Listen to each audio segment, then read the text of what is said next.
Well, I'm back to make another video. It's been a while. Been just over a month, I think, since I put the last video up on YouTube.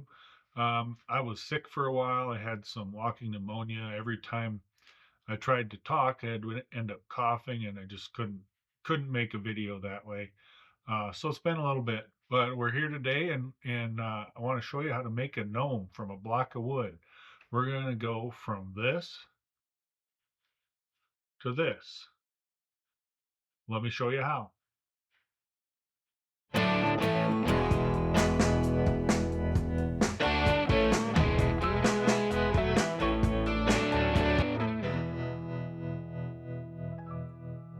Started and make ourselves a little gnome here today. Um, we're starting with an 1.5 by 1.5 by 5-inch long piece of basswood, and we're going to start out. I already marked this on the top here. Start out by marking our center lines.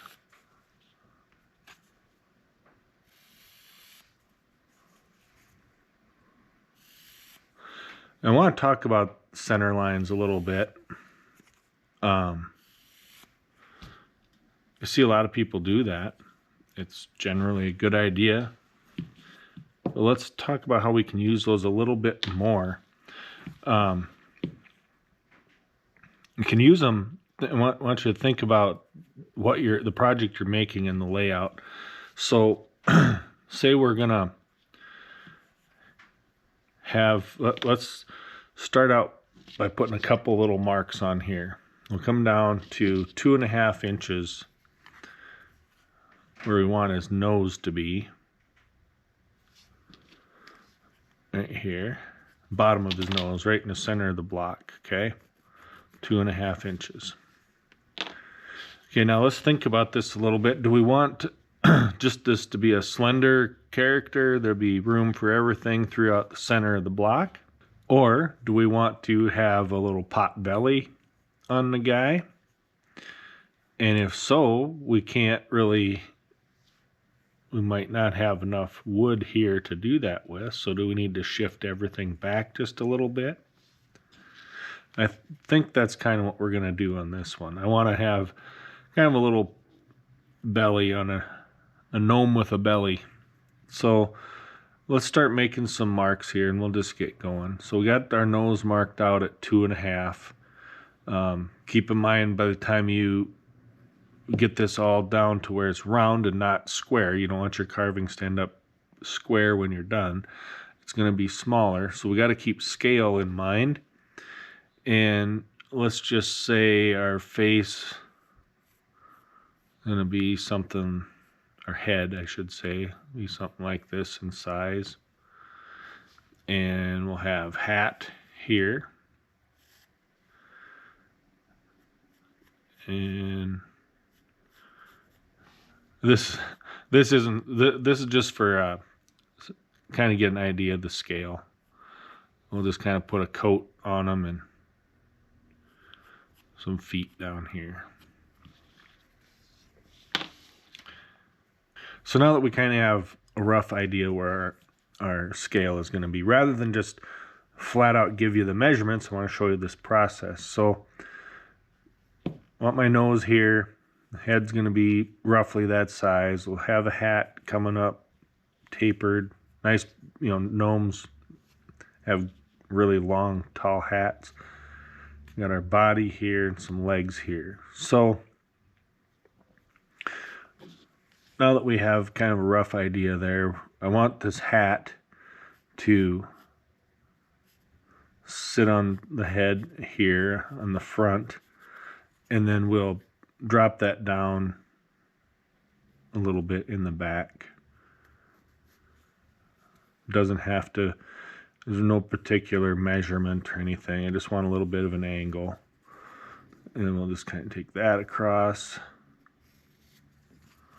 And we'll match up these lines here. Nice part about wood carving, one of the nice things about wood carving is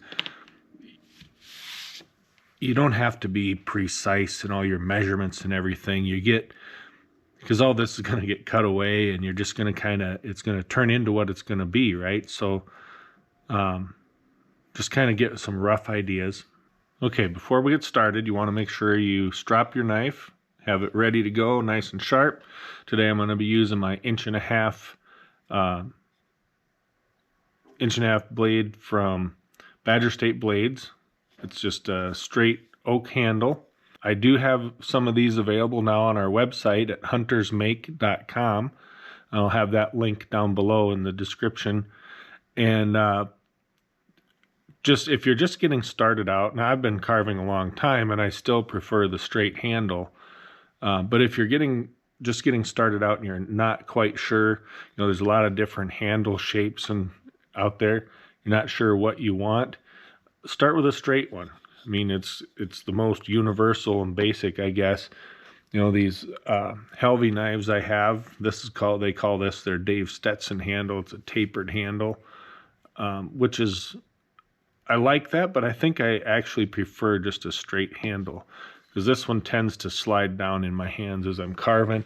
But if you're not sure, just start with a straight handle. I mean, it's pretty universal, and I find works as good as any. So you can get knives like this, a few different variations of it, and some detail knives and stuff like that on my website, huntersmake.com. So you can go check that out. So as always, get your thumb guard on. And then last but not least, let's get our carving glove on.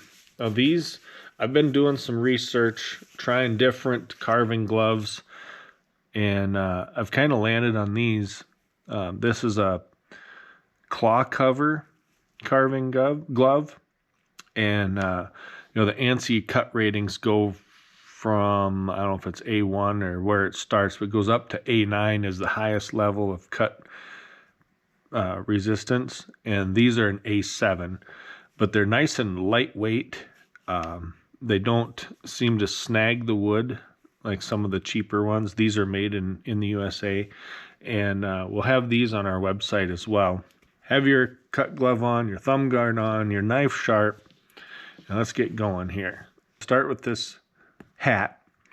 I want to approach this a little bit differently and give you a little bit more, make it a little bit more of an instructional how-to here, how I do it anyway. And so I want to have a hat that comes up. A lot of times a gnome's hat will come right up to the center and just be a nice point. That would be fine too.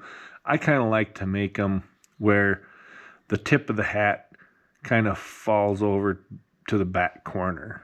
So we want to have our hat end up here, something like this, back in this corner. But to start with, we've got a square block of wood, and we want a round hat. So let's just take this step by step here. First thing we're gonna do is kind of mark out these bottom corners of where our hat's gonna be, just to kind of get us going here. Gotta start somewhere, right? Just gonna mark out these corners. Just cutting straight in and up to it. We have a square block of wood. We're looking for a round hat. So the first thing we need to do is we need to get rid of corners. Round things don't have corners.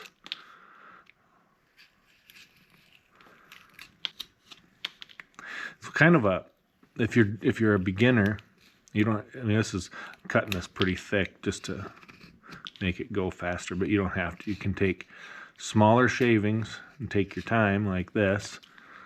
Makes it a little easier to do. There's also less risk of splitting a big piece off that you don't want to have split off.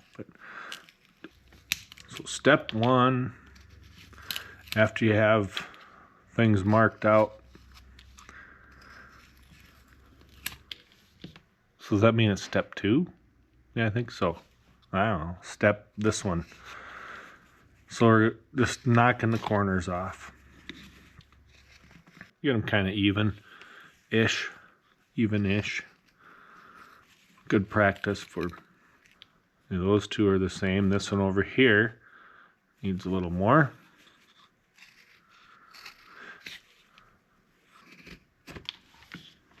Just practicing knife control and stuff like that. If you, those are getting pretty even, maybe this one a little more, but try to make these cuts nice and flat. And it's just something to think about, focus on. You can practice making some thinner shavings for when you get down to the detail. Okay, we're just going to continue working on rounding this off for a little bit. Now that we have the 4 corners cut off, we have 8 corners. So let's just start working on those. The goal is just to work this down to a cylinder, basically. So I just kind of rounded those off. And just continue our way around, getting rid of those pesky corners. We're still going to have little bits of flats here. We didn't get a complete circle yet, but we're working towards it.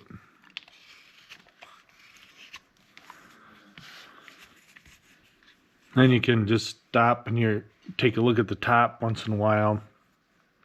We don't have a very good circle here. You can see we're extra material over here. So let's go ahead and take some more off on this side. The more even you have your initial corner cutting done, then the easier it is to get to a nice round circle. Your eyes and your mind are pretty good at knowing what round is. So just take a look down from the top. You see we have a flat side here and kind of a bump out here. So let's bring this side down right here a little bit. Another thing you can do is just kind of look for these lines. If you really want to get a nice smooth circle, every time you see a line, just cut it off. When I say line, I'm kind of referring to a ridge in the wood, not a pencil line. Okay, that's pretty good. That's pretty round. Okay, now that we have that rounded off, I'm going to just knock these corners off here just a little bit, just to make it easier to hang on to and move around. Now let's get back to our planning a little bit. So we've rounded out for our hat, and we've talked about how we want the top to tip over. So we're going to taper this hat, and then on this back side, I'm going to come down a little ways, and I'm just going to make a mark here, something like this, in this, just kind of in this quadrant here, just as a reminder that as I start tapering, I want to leave that there. I want this to, because the hat's going to kind of come up and flop over. So I want to leave this material back here, but we'll taper the rest of it. We'll taper under that, actually. So it'll be tapered like that. But let's talk about the rest of him here before we get too far to where we can't do some things we want to do. So I mentioned might want to kind of have a belly sticking out here. So we want to make sure we have plenty of wood there. I mentioned I want a fairly big nose, and we're starting on the flat here. So this is kind of telling me that we might want the head to be offset to the back a little bit. Now we just basically made a circle here. We can still shift that back. So let's say our head, here's our center line.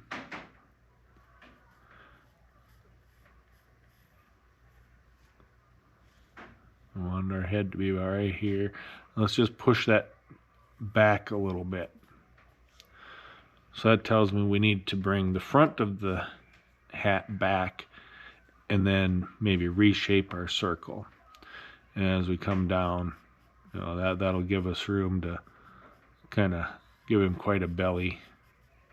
And then we can have his arms towards the back here. Let's shift the front back a little bit. I'm just going to make some nice deep cuts here to get us going. We're going to take our nice round piece we made and we're going to put a big flat spot on it. Now, depending on what you're making, I mean, if you don't need to have more wood down here for a belly sticking out or something, you know, whatever it might be, maybe they're going to, some other feature, you don't have to push this back. So we're going to take, it doesn't have to be a lot. We'll go back maybe 1/4 of an inch here. So now what we'll have is a circle with a flat side. So let's work on making that round, knowing that our head is back here. So I think I want it to be about like that, and then we'll taper it up. So this whole thing's got to get smaller. Okay. So let's make this round again.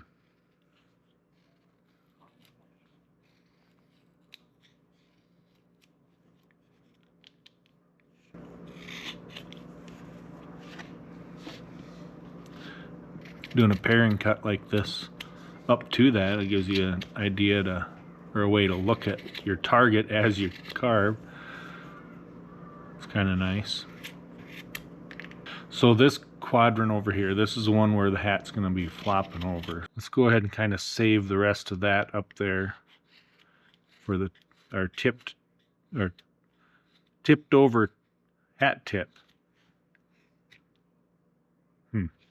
So we'll come in here, we'll just kind of undercut that a little bit.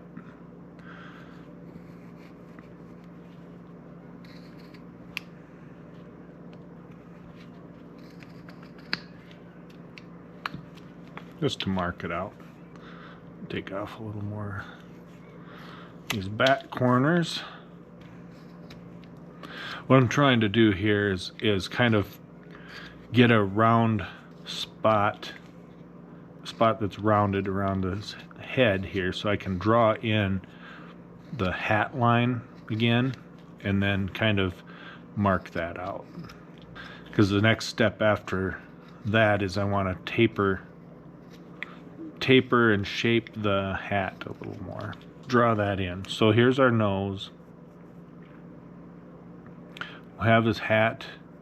I'm going to leave room for the eyes.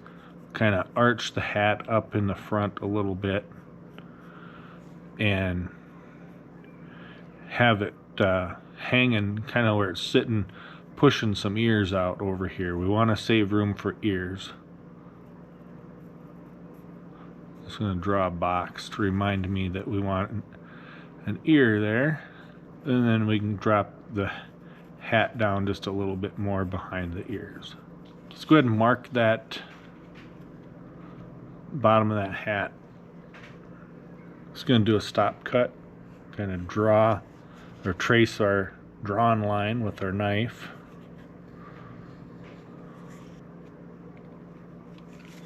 And then we'll just make a cut up to that.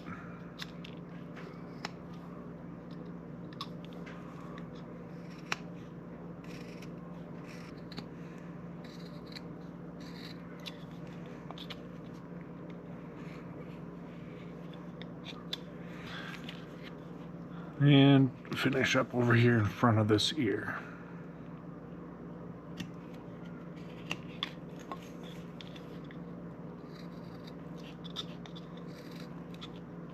Okay, then we can have a base of our hat and our head mapped out. I like to curve the hat just a little bit here, like it's kind of laying on the top of his head, and then we'll taper that up. Taper it up underneath this side and flop that front over, or that back corner over. Now we have the base of the hat laid out.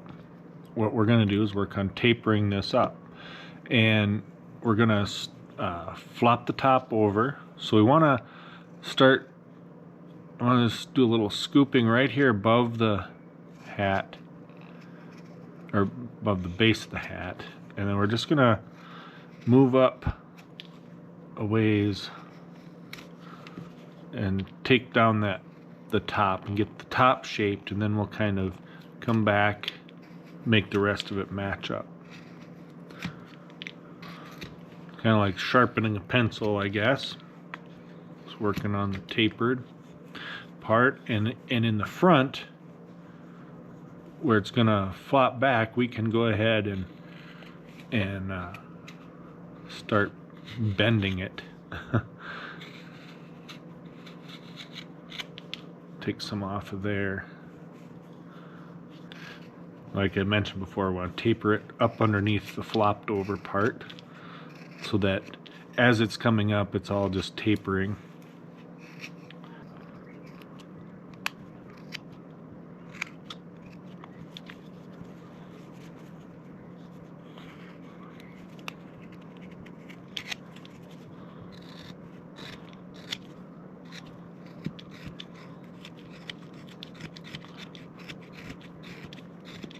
Just continue to work that around.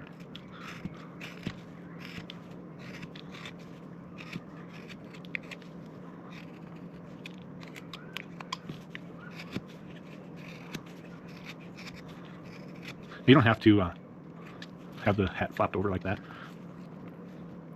Just how I'm choosing to do it on this guy.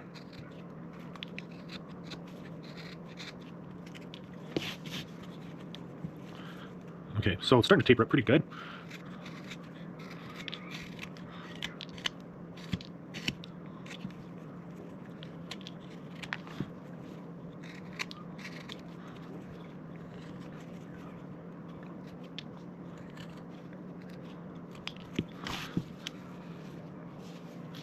Just kind of turning and looking.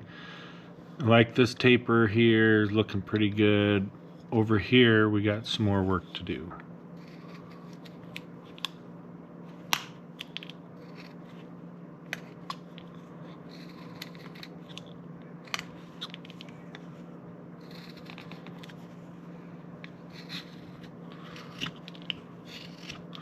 And now we're about at the point where we want the tip of the hat to land. So on this corner where we're flopping over, I'm just gonna draw a circle, something like this. Now that's gonna be kind of our target to bring everything to.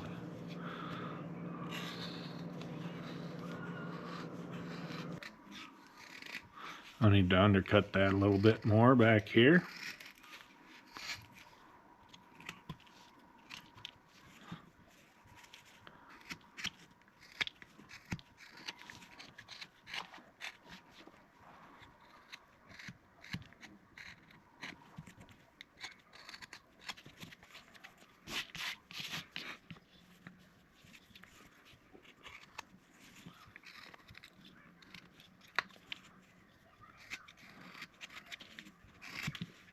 After assessing, looking, turning, try to get that shape how you want it. Cutting from the tip back so they don't split it out at the end. And up at the top here where it's folded over, you want it to be, well, you want it to look folded, right? You want wrinkles, creases, things like that. I think we want to put another one like right here. Maybe not as deep. And then I like to sometimes just kind of come back and soften the edges of those instead of just having a harsh V cut in there. Those are all looking pretty good. Okay, let's do some gnome ears. So I didn't cut under here. I cut across. But I think we almost want to have the tip of these pointed ears. I'll make them pretty big, something like that. With the tip coming up, hopefully I didn't cut in there too deep. We'll have to see. Let's actually cut through here, see what how deep I cut across.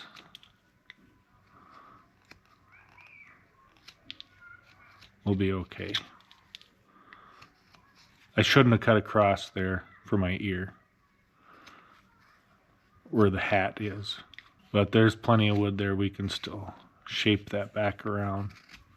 Now let's draw this ear kind of on to the hat, because the hat's going to be behind the ear. Okay, so now let's mark out the ear.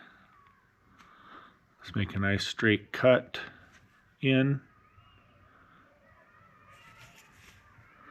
And when you're coming around this curve, you might have to take your knife out a couple times. You don't want to try to stick it in there and force it around, because that can pretty easily break the tip of your knife. Nobody wants that. That's a bad day. Okay. So now let's just come up. We want this hat line to come right up behind the ear. So we're going to cut that down. And then we'll just tuck that hat. Get rid of that sharp corner there. And then we'll work on this a little bit later again. I just wanted to get that marked out. But we want to tuck that hat behind the ear. And then as you cut in there, you want to kind of smooth that or work that back out, blend it in. One thing to keep in mind, you can do all these changes to a point as you go, and then you just got to kind of blend it. You always start with things bigger than they're supposed to be so that you can do that. You just kind of keep working everything around, blending it in, reshaping, tweaking here and there. And eventually you get to a point where like, yeah, that's what I was wanting to do. I've got an upcoming back surgery here in just over a week. So I wanted to get this video done before that, in case it's a couple weeks before I can get anything more done for you. Just been a lot going on lately. Appointments and phone calls, arrangements, stuff, getting ready for this surgery. Just removing some of this material on the corner of the face up here. Okay, again, let's just gonna define. We're gonna do the little strip beard around the chin. So chin and beard all together probably come in around about here. Curve up towards the front bottom corner of the ears. Something like that. So now what we need to do is we need to, the area directly below that, we need to cut that in. Kind of going back to his chin, chest area. So we're just going to go on the bottom side of where our beard's going to end up. Just kind of cut in. As you get close to the ear, just not cutting as deep. And then we'll cut up to that line.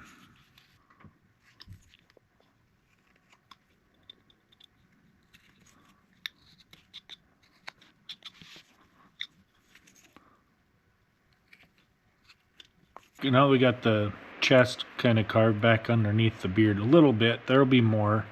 Need to kind of get that out. But before we get too much further, I want to take a look at the shoulders and arms here. So his head's probably sitting right about here, and a little bit of a neck. So our shoulders, I'll say, are right there. Now, if you remember, we pushed everything back a little bit to give us room for his belly sticking out there. So the center line is here. So let's go just behind the center line for the arm. And I'm just going to draw a block down here to represent kind of a curled hand. And I'm bringing that down just about to the bottom of his coat. Okay? And again, starting right behind the center line. So we'll do the same on this one. I'm going to use this number 11. And we're going to go in I still want to adjust the angle on this. It's kind of goofy. You got to hold it almost straight for it to cut. We'll have to adjust that and make a video of it. Now you don't have to use a gouge. You can use your knife. The benefit of using a gouge for something like this is you get cleaner lines next to the part you're cutting, rather than if you're careful with the knife, it'll be fine. But it's pretty easy to cut a little too deep one way or the other and end up with some cut lines when you're done. Do the same on the other side.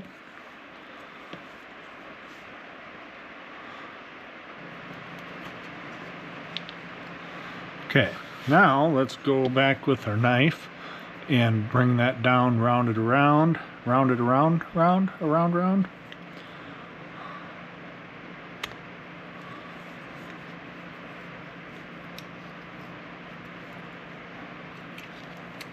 The other thing I like to do here is right at the top, kind of cut back in towards the neck, making the top of the shoulder.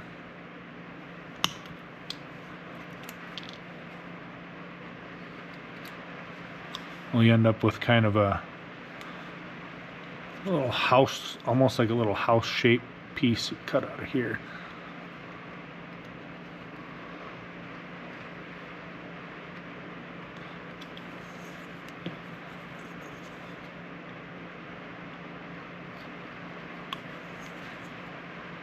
Come back towards the ear a little bit, take that out.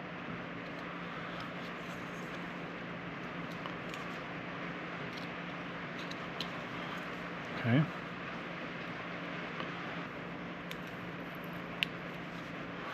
And we'll go kind of around here for the back hairline.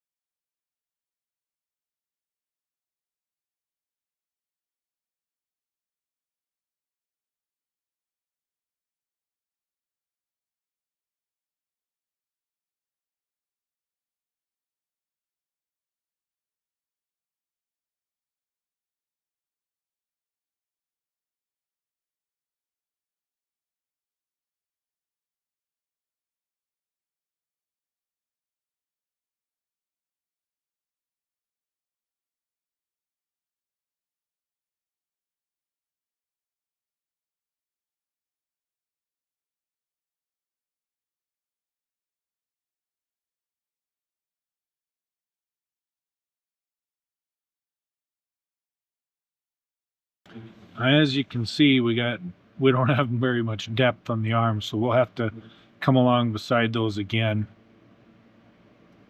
Just gonna start rounding it a little bit though.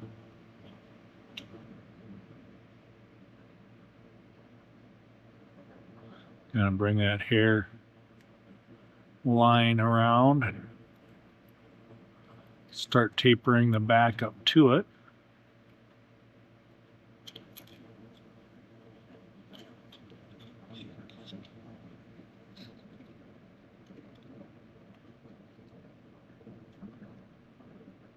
Oops.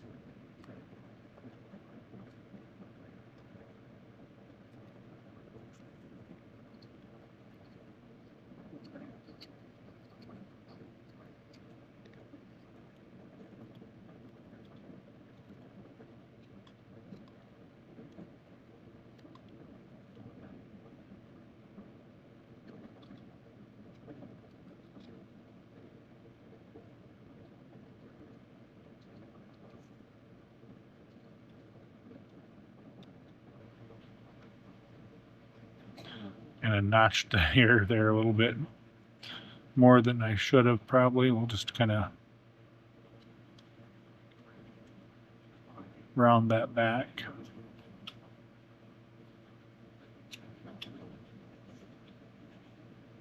Comes from there up to the center of the ear.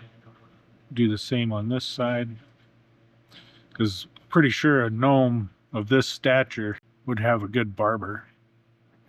Keep his hair even.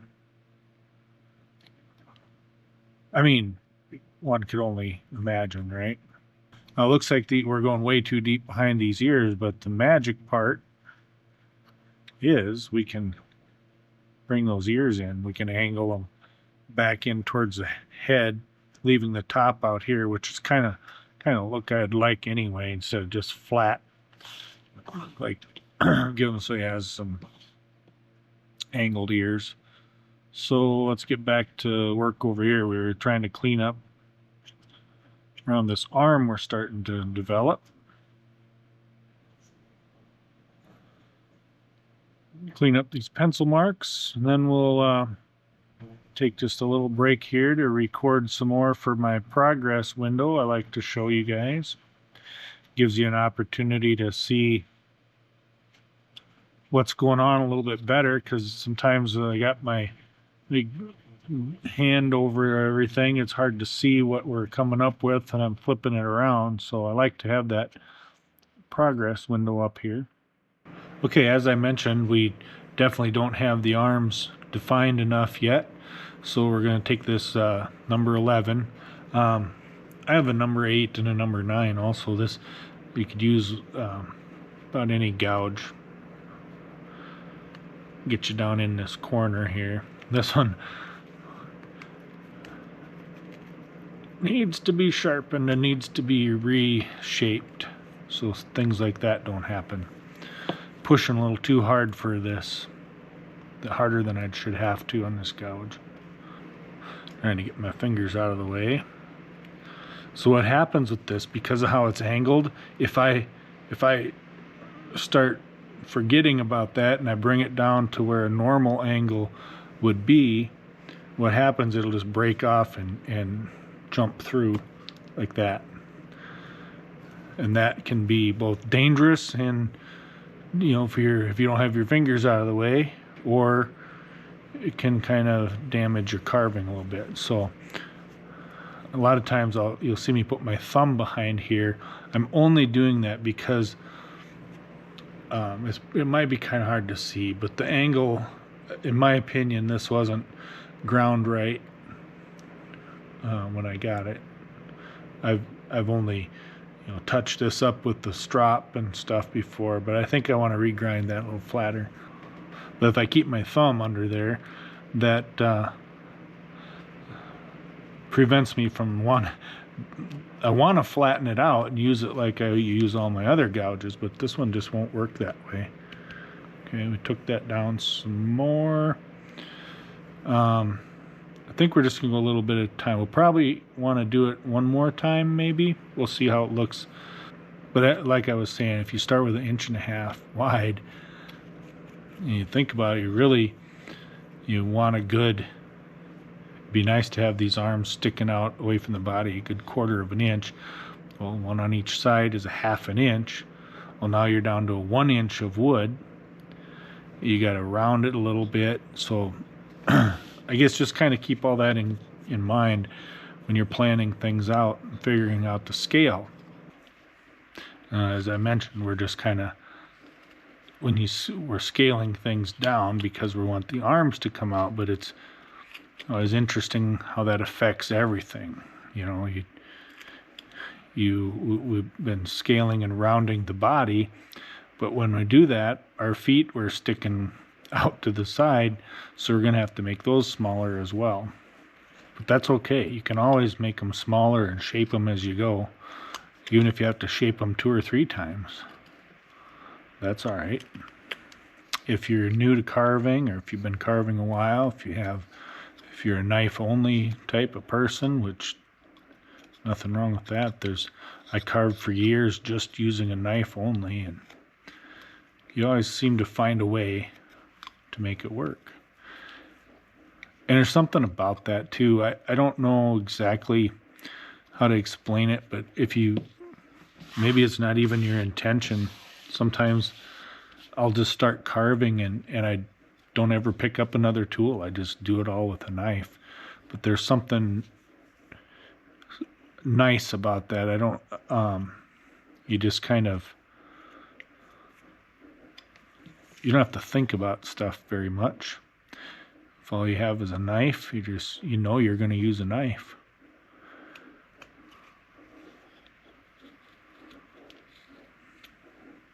But the gougers are sure handy if you can afford them.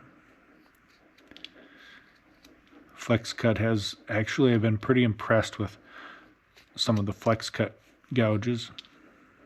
These that I have are from Drake, and I like them I like them all. I just want to change the angle on that number 11, the bigger number 11 that I have there.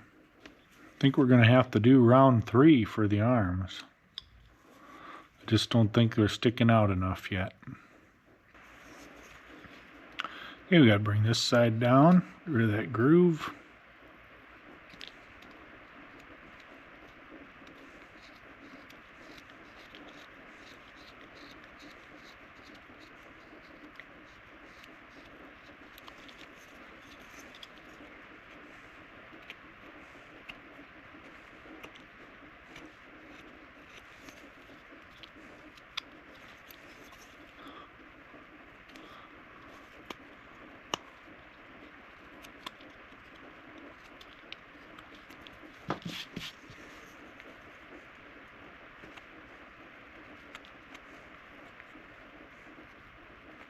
Those arms are starting to, this one wasn't enough before. We have a nice little curve up here above the belly. I like how that one's looking. We got a little more rounding and shaping to do there. This one could use a little bit more, I think, actually. Just up here on the front. I think we'll leave the back alone. Okay, I was going to start working on these hands a little bit, but I want to take a break from that. I've been looking at those for a while, the arms and hands. Well, I want to take a break from that. Now let's turn our attention to the face. We haven't really done much with that. We still have some wood here from the original block face. I'm going to kind of clean this up. Got that pencil on there that's kind of been smudged around and looks a little dirty. What we want to do here is first let's cut in the nose. I want to have a fairly large roundish nose on this guy, a little like that. So let's go ahead and cut in underneath.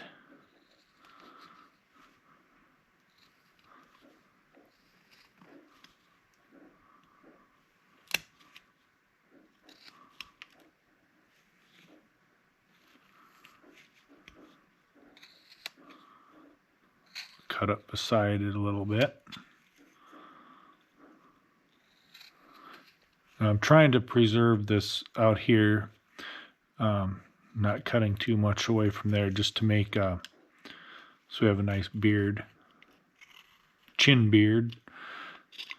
I don't know what you call that kind of beard. And we'll cut a little in here. Don't want to go too deep and have any extra ugly knife marks to get rid of. But we'll come up, take a little bit out here like we did on the other side. And I like to use a number 8. I come in here right next to the nose and kind of work our way out to the temple. It's a little bit awkward here on this one because of that beard I want to save, but kind of get this cleaned out in here.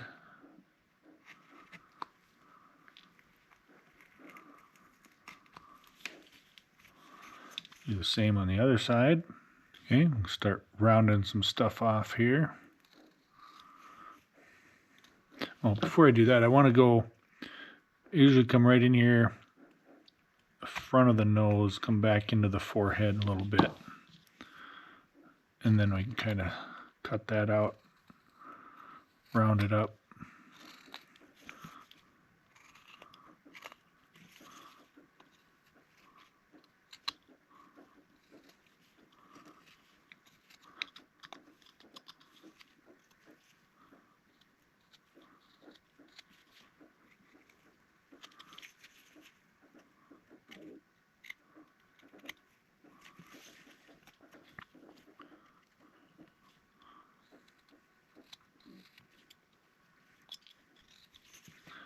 Come in here and just kind of scoop around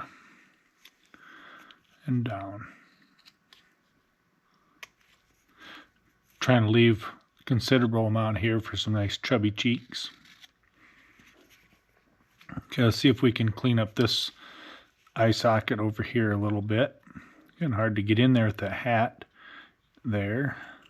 I think because the hat's kind of drooping down over there, I'm going to have to get in there with the gouge, clean that up. This is just a small number 11. Okay, let's see if we can put some eyeballs in here. I'm going to narrow up the bridge a little bit more first.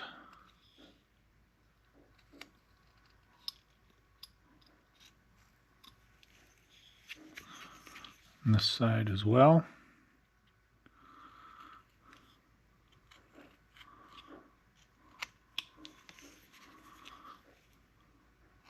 Try to get this cleaned up as good as we can in here before we start drawing on it.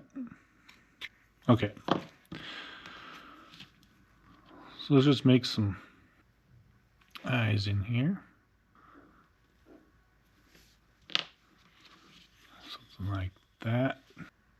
I want to go nice and deep on the corners. A little easier in the center. And just come in at an angle and cut up or away from the center of the eyeball is another way to think of it. See if we can get this other eye in here. Deep in the corner. A little less in the center.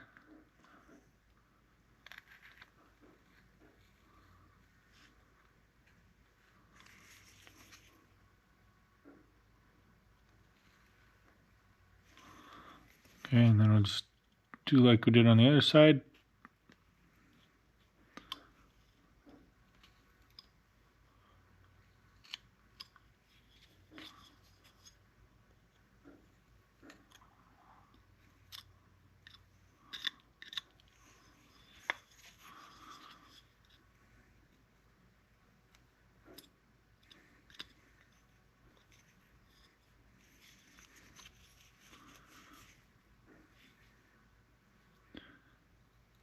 And hard to, with the hat sticking out so far. I could probably cut that back a little bit. But kind of like it, so I don't think I will. And just kind of like I did on the other side, I'm going to go around and get the pencil lines off of there.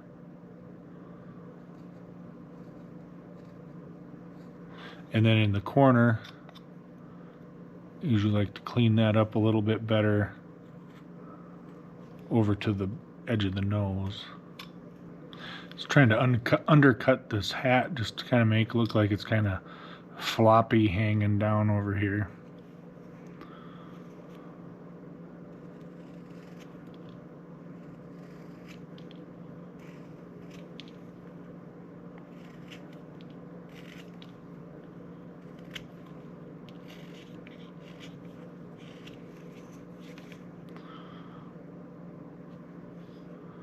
Okay, clean up a little bit more here next to the nose.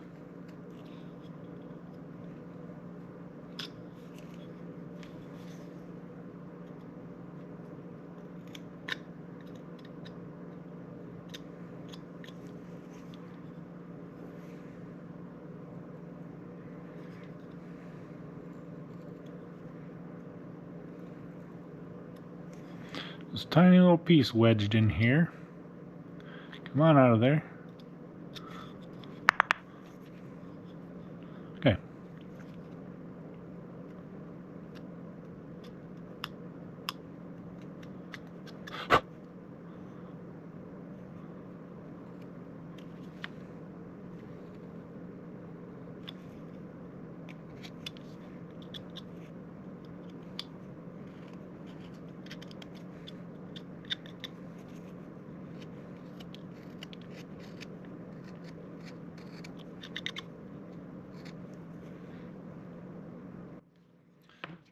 I'm going to take this Flex Cut V tool and just kind of go underneath the eyes, give it a little bit of an eyelid on the bottom. Like that. Do the same on this side. We have a lot of room in there, so we can't do a lot. Just to kind of indicate it a little bit. And let's see if we can sneak some of that up here.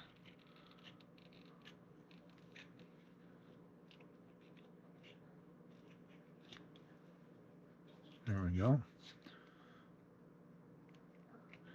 Tight, tight, tight over here. But I think we got it. Let me come back. Let's finish this outside one just really carefully with the knife.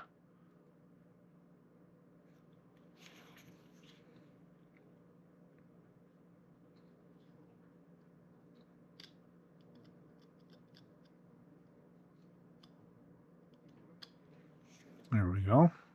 This eye is a little rough over here. Just really hard to get to. If you can see on the side, I didn't leave myself very much room to get in there and work on an eye, but I think we have it acceptable. There's going to be, you know, as always, on every carving, little things to adjust and clean up. Sometimes I'll spend an hour or so just kind of fiddling around with it when I'm done, right? Okay. I was messing around off camera a little bit, kind of looking at how I've got the chest carved up under the beard and how thick that was, and just kind of how the face was coming together. Now originally I was thinking I wanted to make just kind of the line of beard that kind of goes under the chin and back up by the ears, but after, it's just kind of how it goes sometimes. You get into a carving, get to a point you're like, well, kind of looks like it needs to be this. So changed my mind here a little bit. We're going to do just kind of a standard beard and mustache. So I've kind of drawn that out a little bit. So we'll go ahead and kind of mark that out with the knife. Just make a little bit of a cut here. We don't want to go super deep, but just enough so that it indicates the beard. Just the top of it coming back up to the nose.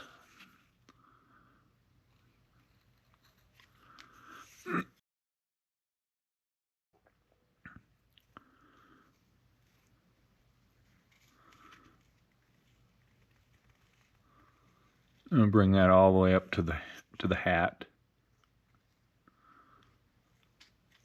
And then we'll come from the face side of it, or the top side of it, and just make a little back cut to that.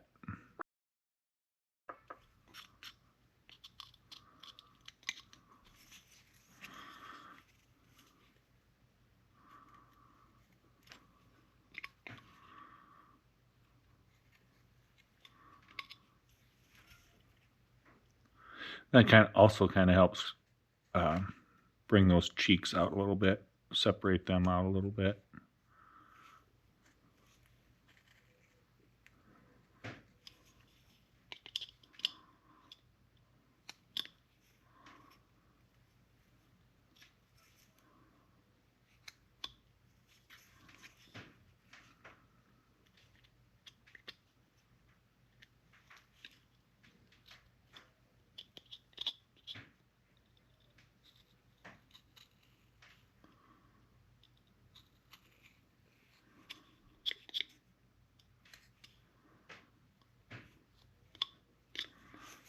Okay.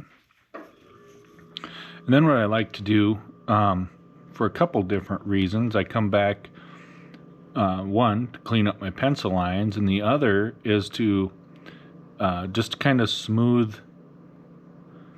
this line, top of the beard, so it kind of,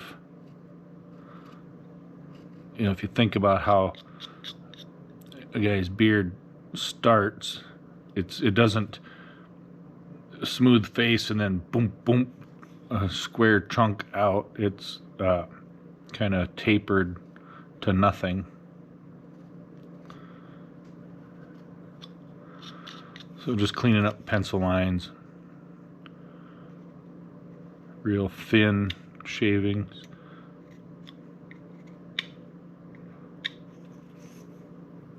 And then we're left with this little bit of a ridge here on the cheek. I'm just going to carefully go along and take that ridge off just to smooth out that cheek. There we go. I think that looks pretty good for that part. Let's do this side. Define the mustache. Right now it's all just flat. So we're going to come under the mustache. We want to make this cut a little bit deeper. Maybe not quite as much on the sides.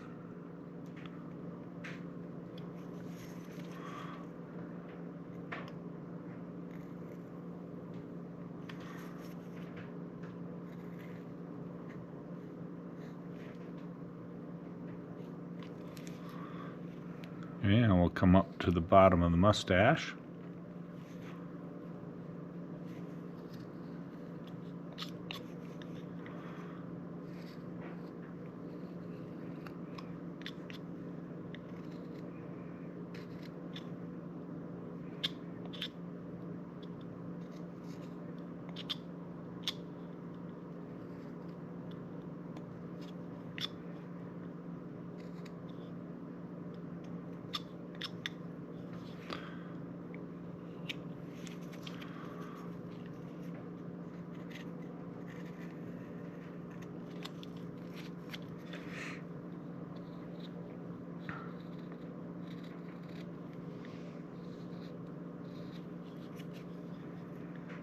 And I think we want to go a little deeper there.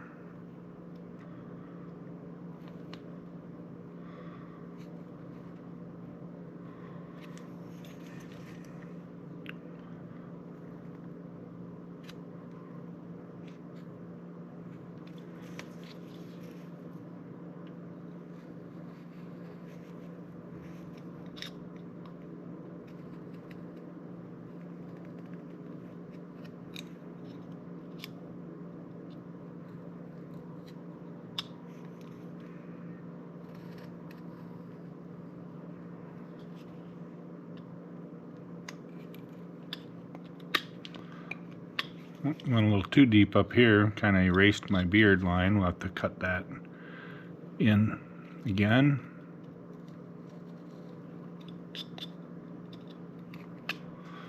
And bring the cheek down a little bit.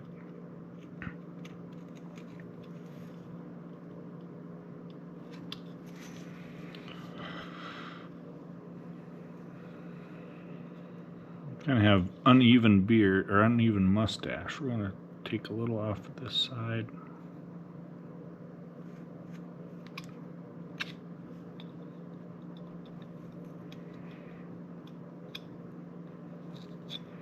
And we have kind of a hollow spot here. We need to kind of smooth that out because we have to put the bottom lip in there. We don't want to have that set back in there too far from the beard. Okay, so let's draw in that bottom lip. We're not going to have much here. Not like here maybe.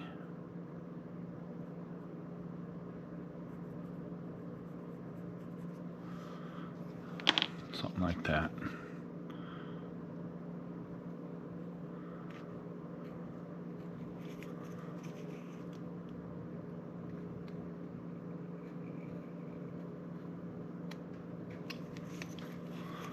And we'll cut up to the bottom of that.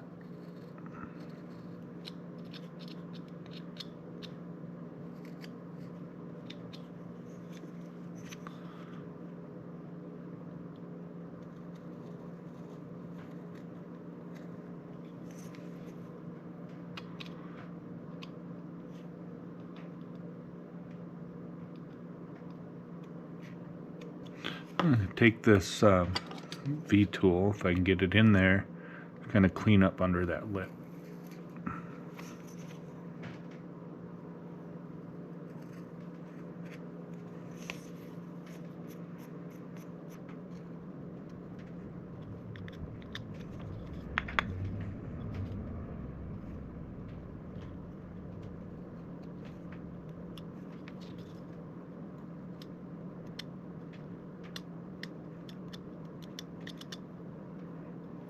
And then if we can manage it here, we'll try to take a little bit off the top of that lip, as if his mouth is just open a little bit.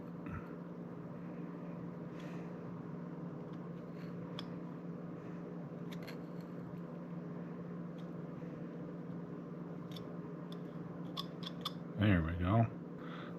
He's a happy little bearded gnome. Give a little attention to these pointed ears and rounding the edges. I did cut the bottoms in. They were sticking out. And one thing I want to do, I might take this real small number 11, just kind of come in here,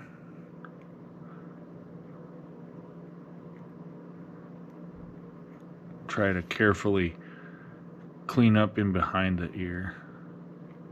Got some cut marks in there. Okay, let's put a little detail in these ears. I like to start at the top on the back side with this little V tool and just carefully come down and curve around.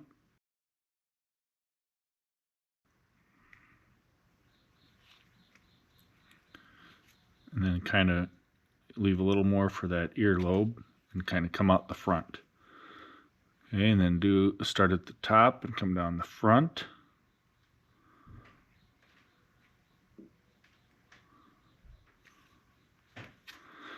So I have that, and then I go in the center of that.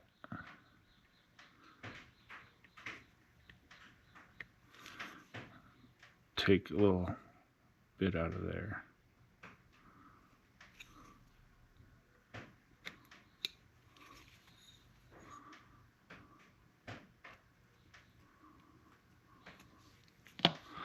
Then, like, just to give some kind of shape in there. Then kind of right here where your ear canal would be, I just like to make a little deeper cut back in there.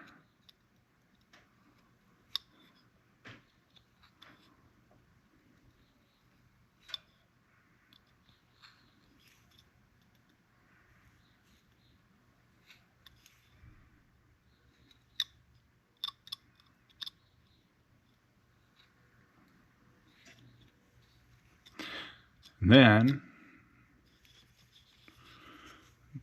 maybe we'll just take this ridge out of the center. And we'll probably leave it alone at something like that.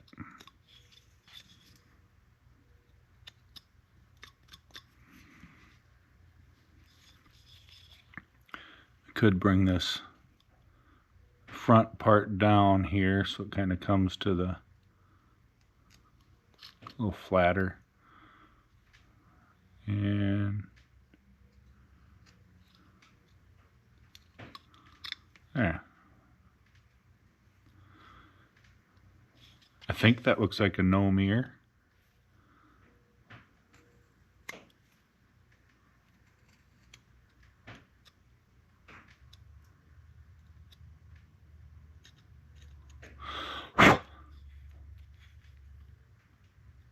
Just doing a little cleanup here.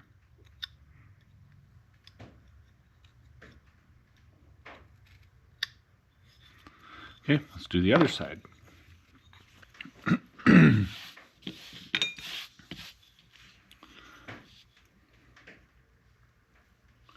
Okay, the next thing we're going to call is everything up here done, with the exception of we'll come back and put some hair detail in. I always like to do that kind of at the end. So now we've got to deal with these arms again. We don't have them sticking out very far, and we used a gouge so that we don't have cut marks on the sides of the arms. But what we don't have on here is a good definition and some shadow. So what I'm going to do now is come in here, and just like where the arm would be up against the body, we're going to make a nice deep V cut in here.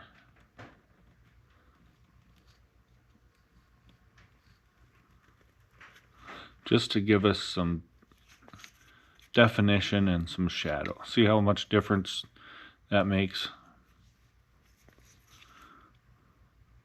Need to come in a little bit more from this side. We want to be careful not to have our knife come up and make knife marks on the back of the arm that we used the gouge so we could avoid doing that. Okay. We're going to kind of carry that around the hand too.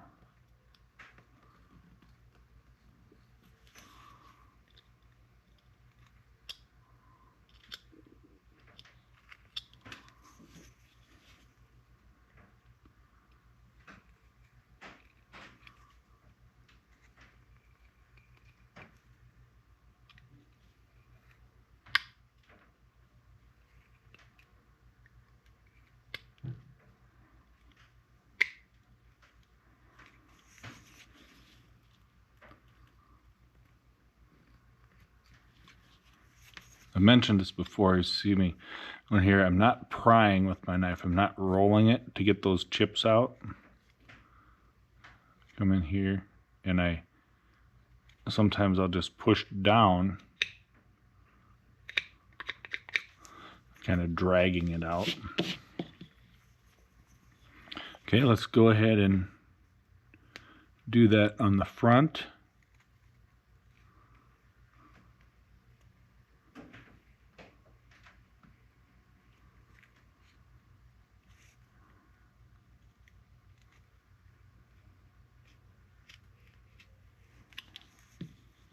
Just kind of defines those arms, give it a little shadow.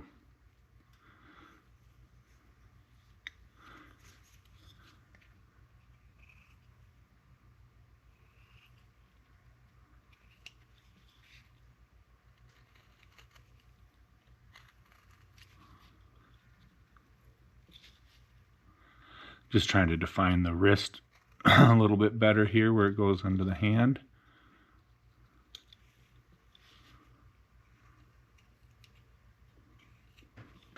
And now let's make this arm jump out a little bit. Up here.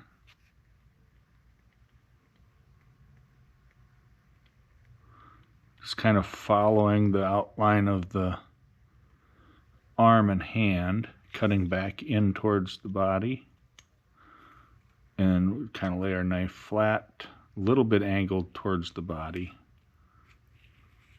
And we'll just get that out of there. And we can smooth this a little bit here too. Turn our attention to these hands.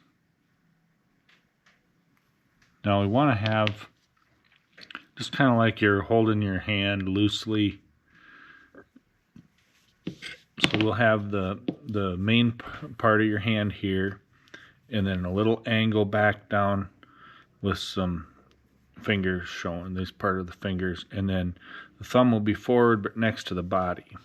We don't have much room here, but we can, we'll kind of come in here and take some of this outside away to indicate the thumb there, and then somewhere like right in here we'll kind of angle it back towards the body and put our lines in. And then on the outside it comes out a little bit from the hand, or I'm sorry, from the arm. You know, like mine comes out here just a little bit of an angle. So it's kind of what we have here. So we won't do much with that. We might change this just a little bit. It's kind of a rounded book right now. Okay, so let's just start in. We'll try to cut in at an angle here.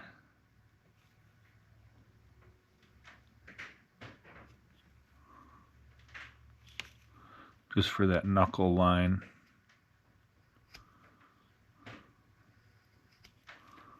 Okay, and we're gonna come on the front,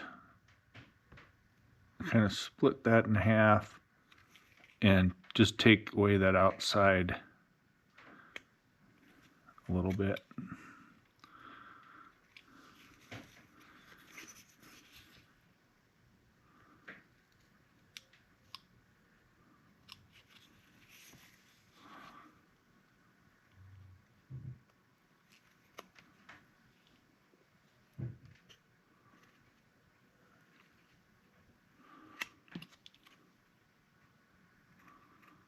Like I said, we don't have a lot of room here. This isn't very thick.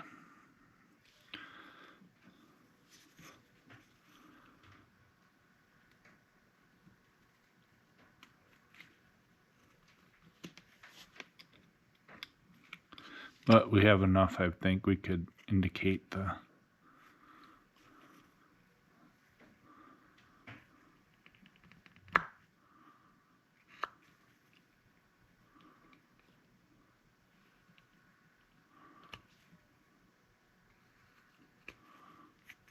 okay. So I'm going to use my V tool. I'm going to start at where we tapered it down. I'm going to go right about in the center.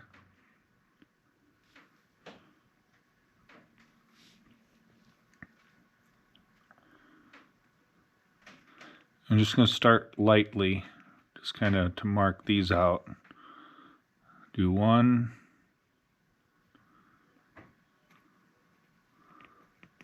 2, 3 lines. Just kind of see how that looks. That looks pretty good.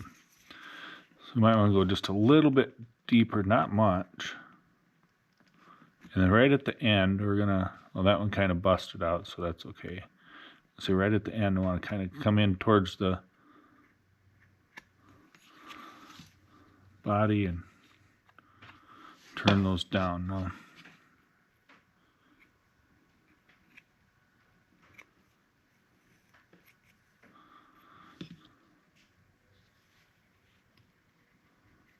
I think that will be enough detail for what we're gonna do. Might want to, you could maybe make a little more separation here between the thumb.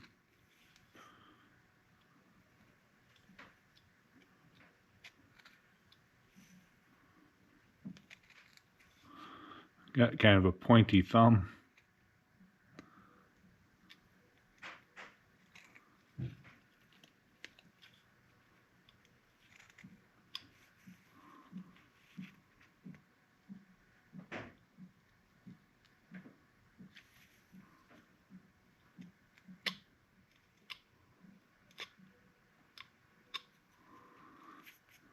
And we'll just kind of clean up around here.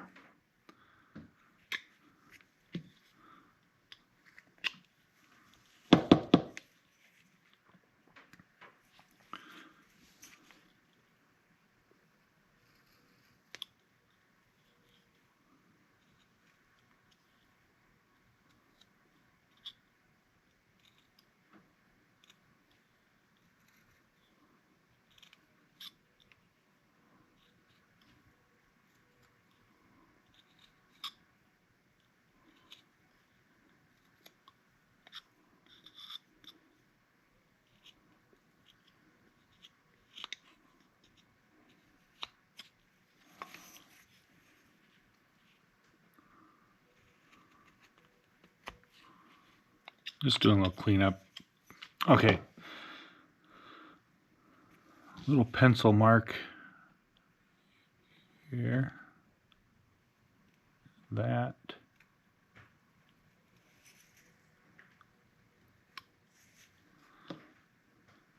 All right, let's move over to the other side.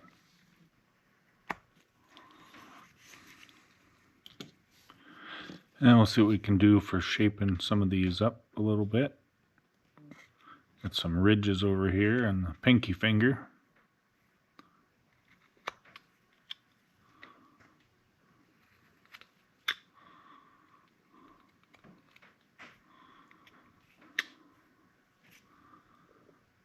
I think that looks pretty good.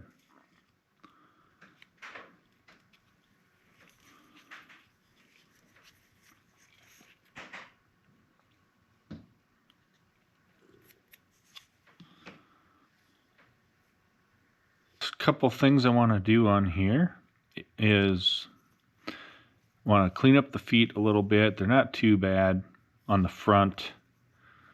Might put a little separation in the back here. Then we have to do some hair detail, the beard. And then I want to add a big wide belt on here with a nice big buckle on the front. So let's just get after these feet a little bit. It won't take much to get them kind of dialed in.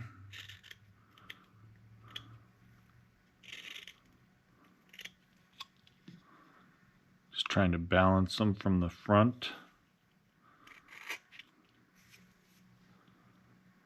Actually looks pretty good. Now let's go to the back. Make a little bit of a separation back here.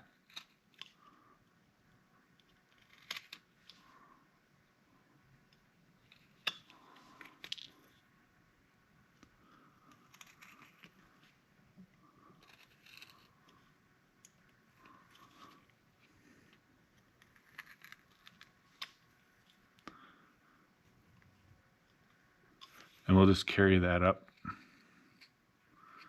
the back of the legs, kind of coming out a little bit wider than where the shoes are.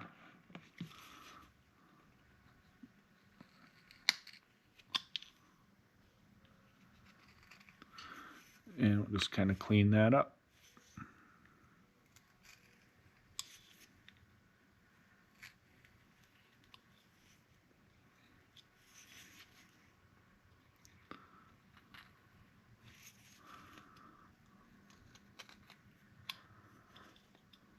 And get that chip out of there.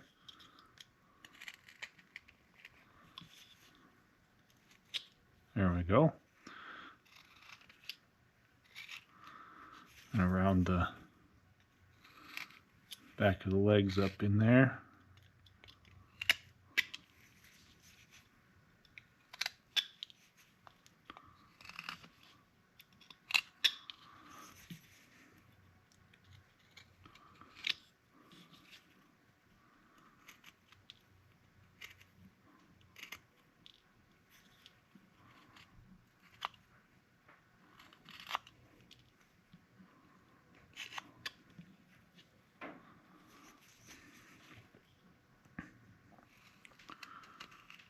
And take a little more off of this side here.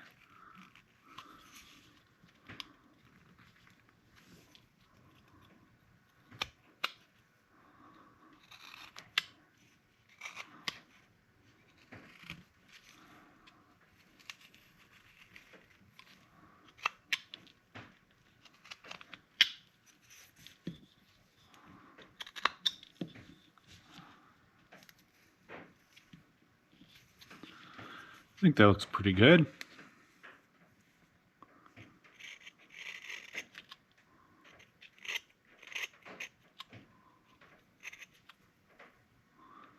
I'll get rid of this ridge a little bit around here. Having a little bit of a ridge is fine. This is just a bit much for what I want to see.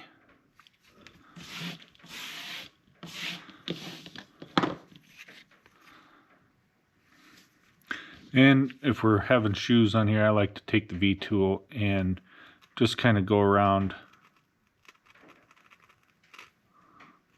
kind of mark out the sole of the shoe.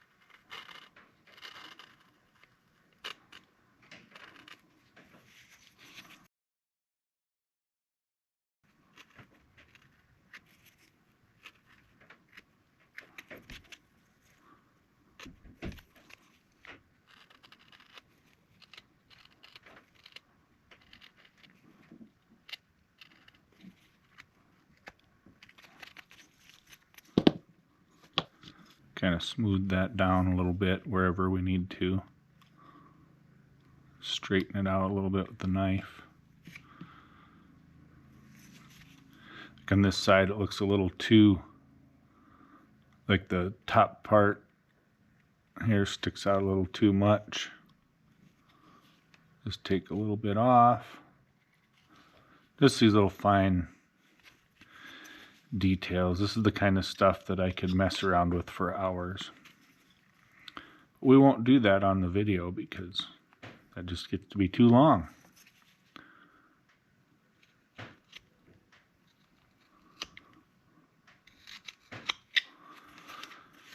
Okay, so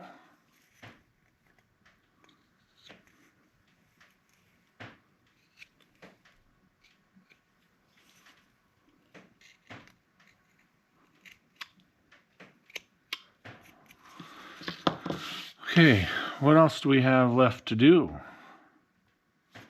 Let's put some beard detail in here, the V tool. Sometimes I like to use my knife but on these little carvings, V tool just seems to do the trick. If it's a little bit bigger carving, I tend to think that I can get a little nicer detail just by using my knife. So it's easier to change angles of each side of the cut and things like that. We're just going to come in here.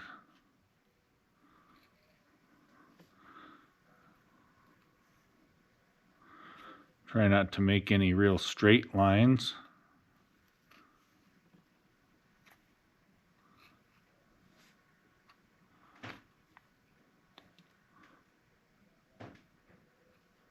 And if you have spots like that where it's kind of a bigger place where it's flat, you could come in here and just make the tiniest little shallow cuts through V tool, and it really gives for some realistic looking hair. And then like areas here, don't forget to come back up this direction if you can't get your V tool right in there. I like to bring those fine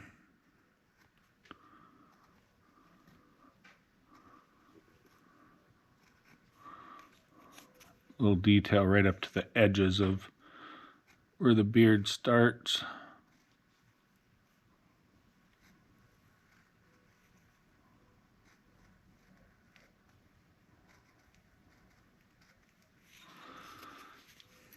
And turn it around and bring the rest of it down.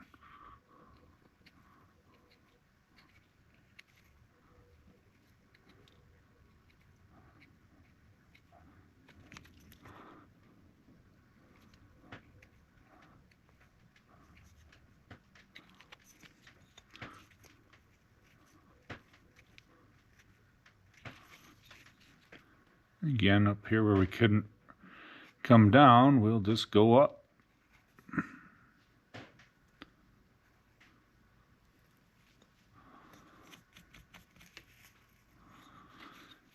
And let's not forget about the old mustachio.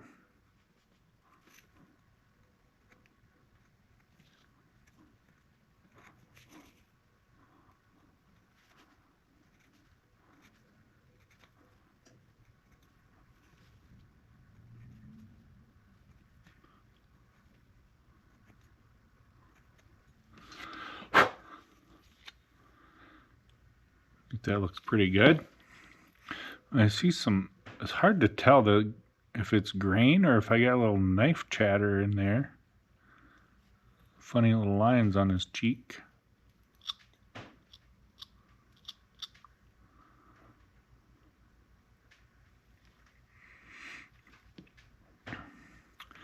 Now, typically I like to have some eyebrows. But the way this worked out, there's not a lot there to work with. I can try to take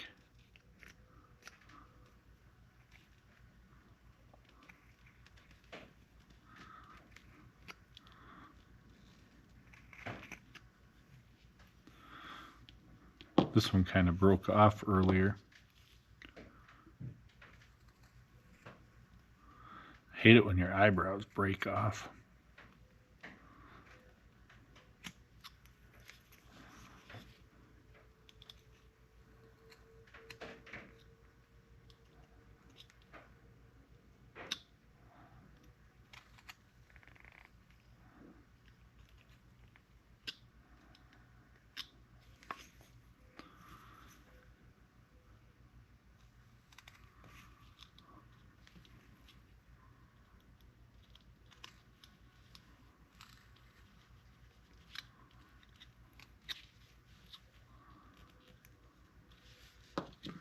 A little ridge right in the middle. Clean that up.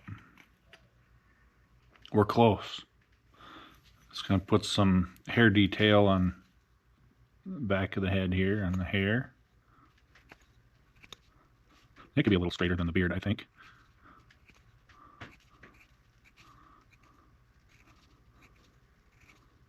We will go a few different directions and some crossover stuff. And it doesn't have to be very deep.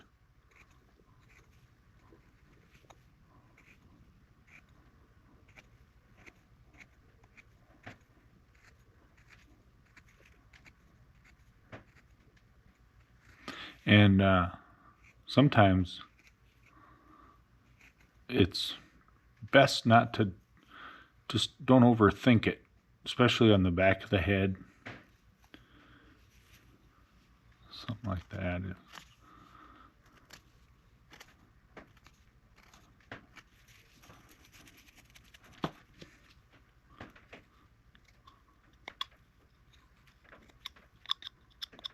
There we go.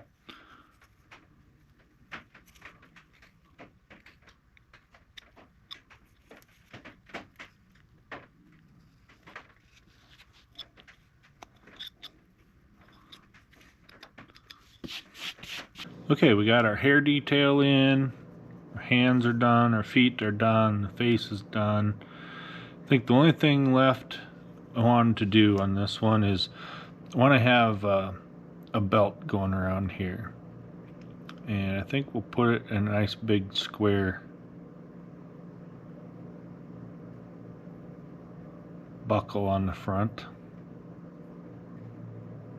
Just a matter of drawing this on here so it kind of matches up.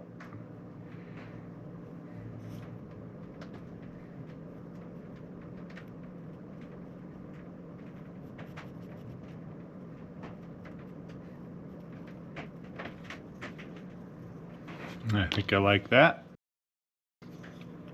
Now we're just going to go along and cut on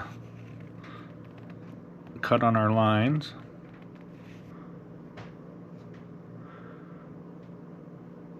Now you can either flip it around to get those ends precise, like this, or you can get to that end and stand your knife up so it comes straight. Okay, we got that all cut around. Let's just cut up to those lines, remove a little material, make that belt pop out.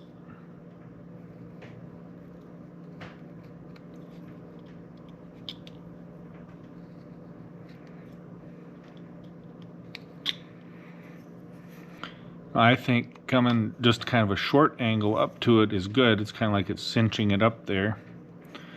But it's kind of whatever you want to do there. You can taper it all the way down also.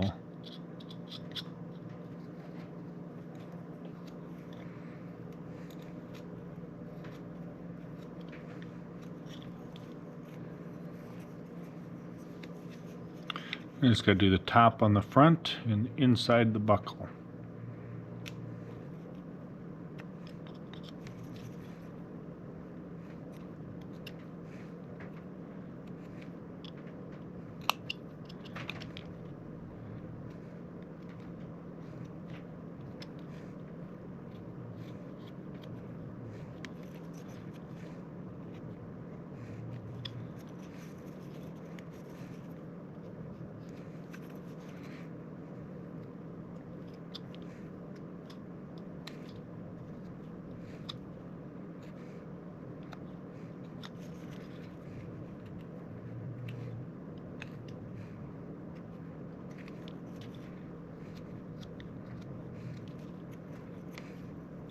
Okay, I think I gotta go a little bit deeper here.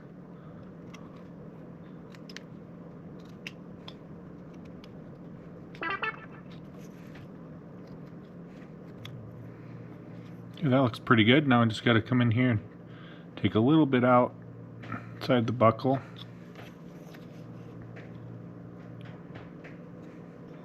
And the last step is just to go around and soften the edges a little bit on everything. I'll get rid of our pencil lines and just make it look a little nicer.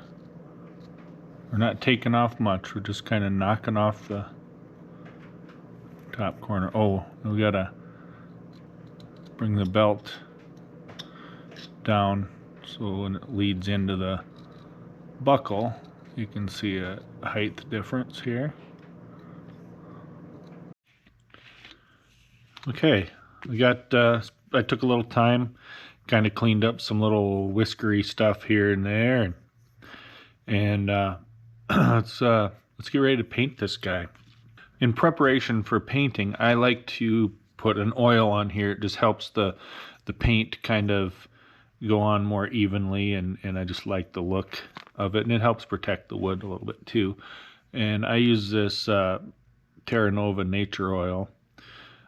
Works really good. You can also use boiled linseed oil. Thing with boiled linseed oil, you have to be kind of careful what you do with to clean things up afterwards, and then also over time it can kind of yellow a little bit. Depends on how you're finishing it, I guess. This is what I typically do. I don't generally worry about painting a skin color. I just oil everything, and then I just don't paint the skin. I just leave it the natural color here. I've had pretty good results with that, I guess. But I just keep this brush around just for this, and just give it a good heavy coat of oil all the way around. Get in all little cracks. And nothing fancy about this, just basically you just get it on there. Soak it up good. And this is it's food safe.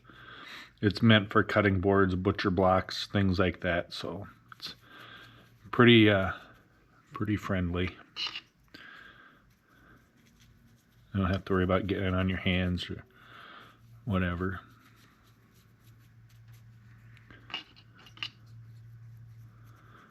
Just soak it all up. There, I'd say it's pretty well soaked up. Now you have to let this sit for a little while. It doesn't have to be completely dried or completely soaked in before you start painting, but you don't want it where it's like really wet and coming off on your fingers. So we'll give it a little time, and then we'll come back and do some painting. Well, the oil is soaked in for, I'm guessing it's been about 15 minutes, and it's pretty much dry to the touch and ready for paint. I always start out with the eyes, because the eyes take several layers of paint. So I always start out there. So how I do the eyes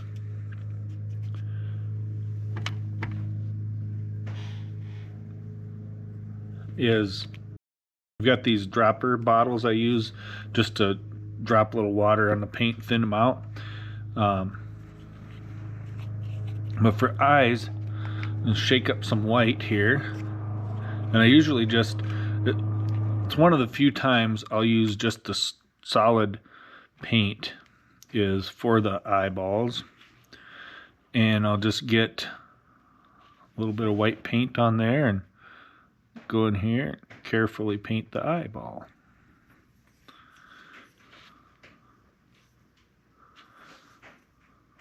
And just dip that right out of the cap.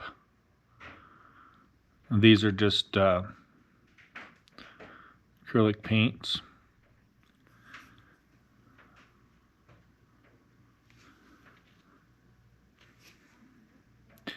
You can get those just so many different places, like Walmart has them, and Hobby Lobby. I bought some of these called Top Notch. I think I got those from Joann Fabric Store once when we were in there. They had them on sale. Just a basic general acrylic paint is what I use.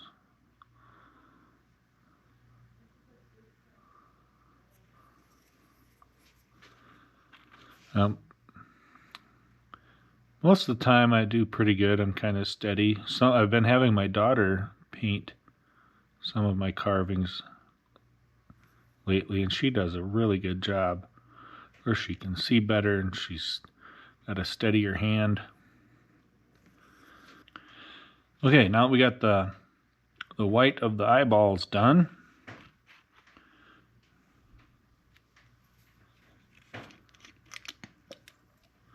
Just going to put a little water over here on my thing and just kind of rinse out this white brush.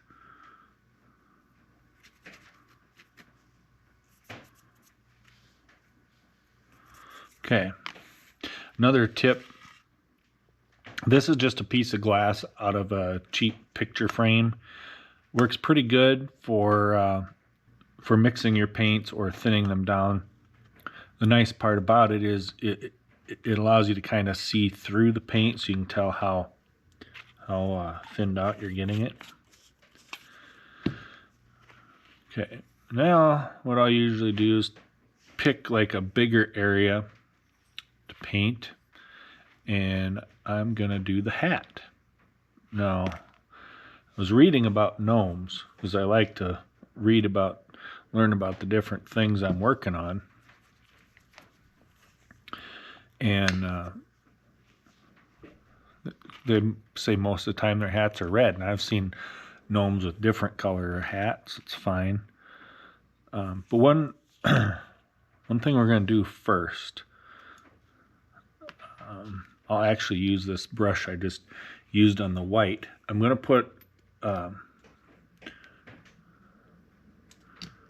going to get some water, put over here on the deal, and I'm going to get just a little bit of red paint on this brush.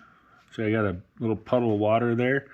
Just going to touch that, get a little paint on the end of that brush and mix that in with that water. Actually, it's probably a little too thick. I'm going to get some of that paint off here. You can see this where you barely see any color in this water over here. And what we're going to do with that is we're going to give a little color to the lips. It doesn't take much. You just kind of touch it on there. Let that slightly colored water kind of soak into the lips. And I do that a few times. And it just kind of, you can barely see a hint of that color in there. And you can just keep doing it, and it'll kind of build up. I don't like to put so much on there that it looks like they have lipstick on. But if you do this just right, it will just give a nice little pink color to their lips. About like that. Just to kind of, show that it's his lip. Do one more time here.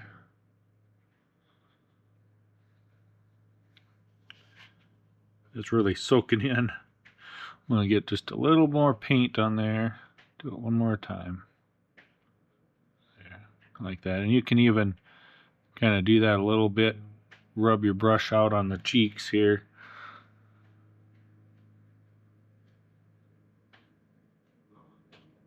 Just to give a little bit of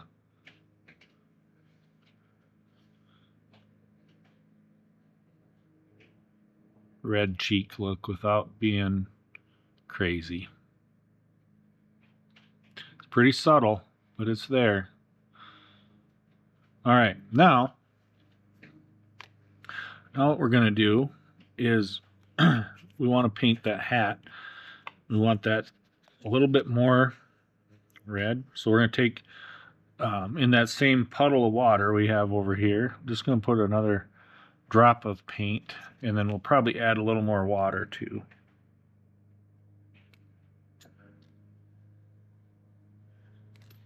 And I'll use a little bigger brush. We'll mix that up.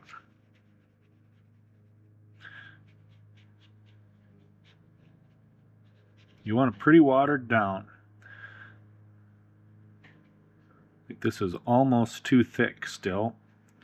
Want a little more water. These droppers are really nice for that. You just put a little bit in there at a time. It's controlled. It's easy. I have a link for these, an affiliate link for these on our website, huntersmake.com, if you're interested in those. Okay, I think that'll work. We'll just kind of start going on here.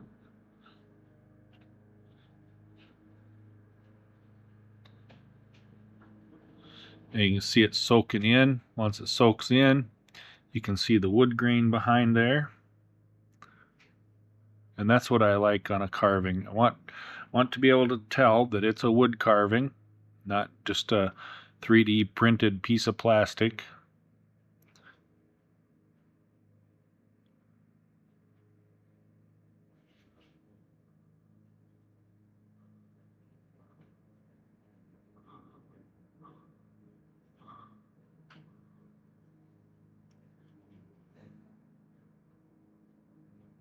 And be careful not to put too much paint on there, because then it just gets to be a solid color.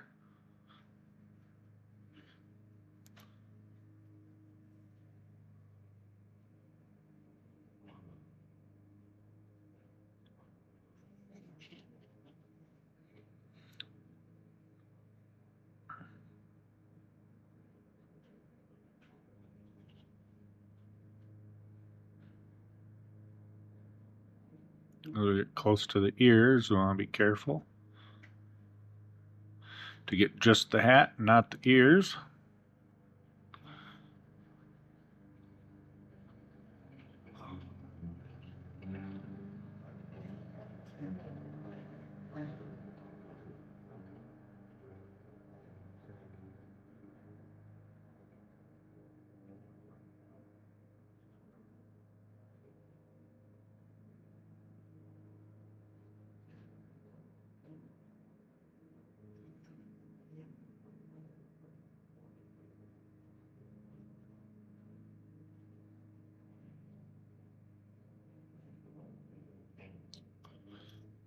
Kind of slipped and went on his hair. Just brush it off as good as we can right away. And if it still kind of shows up before we get ready to paint the hair, we can just erase that with the knife.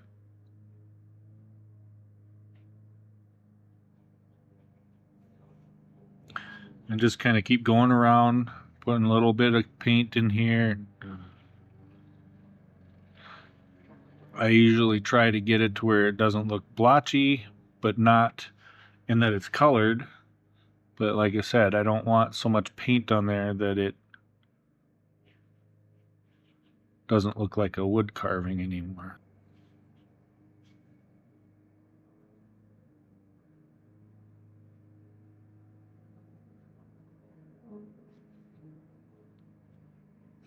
The only thing left to do now is to carefully paint the underside here.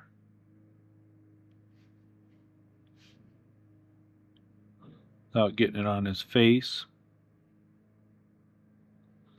Get the edge of the hat.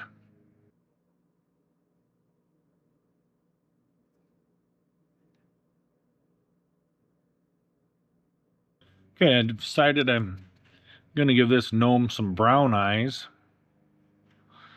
And again, for the eyes, I just use solid color. I don't water it down with this little brush. And about these brushes, these are an AIT Products brushes. I got a whole set of them. I have an affiliate link for these as well on the website. I really like them. They're made in the USA, and there's just a whole. It comes in a set. I think there's 20 or 24 brushes in there. I can't remember for sure, and just a wide variety, a little brush for everything. But I've been pretty happy with them. So if you're looking for some brushes, you can use that affiliate link on our site, huntersmake.com. So this is always where I get shaky. Just got to take your time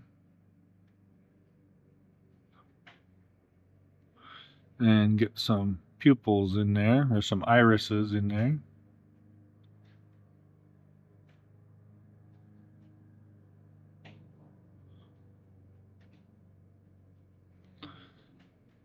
Now, most people, your iris is usually covered a little bit by your eyelid, so you won't see the whole circle.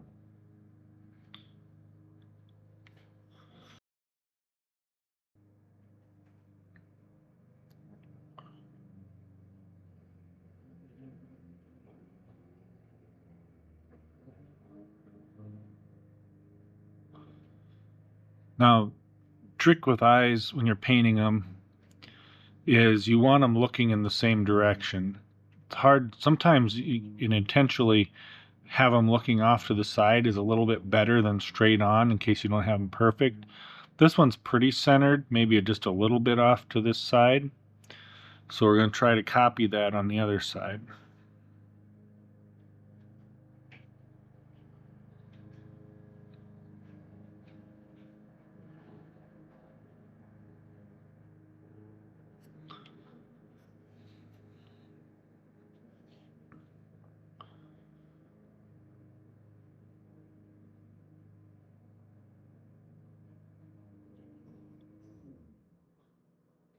Looks pretty good. There's just one little spot in here. Okay.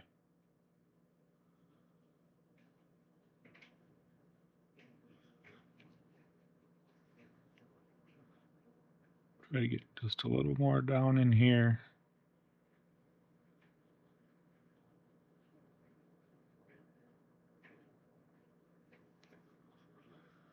Okay, we got that on there. Now, as long as we have the brown out, let's put a little drop of water over here. And we can use this brush. I just want to, that's a pretty small brush. We'll rinse that off in this water.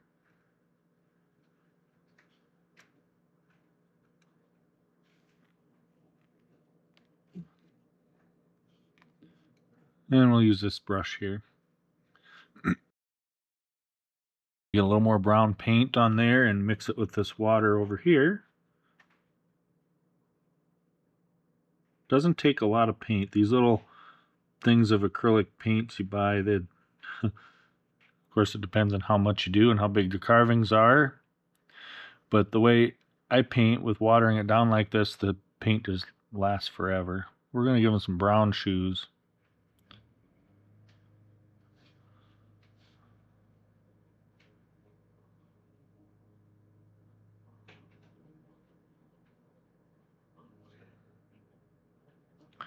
And I just noticed something.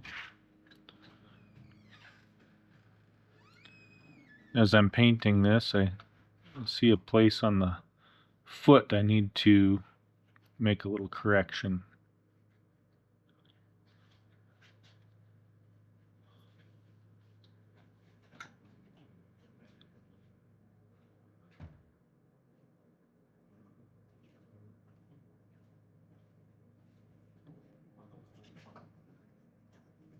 We'll get it painted first. Doesn't seem to matter how many times you look at your carving. You can always find something new, something you want to change. So the issue I see that's kind of bugging me and I want to fix. Pretty subtle, but in here in between the feet, when I did the soles with the V tool, it didn't quite get all the way in here. So I'm just going to take my knife and make a little notch there.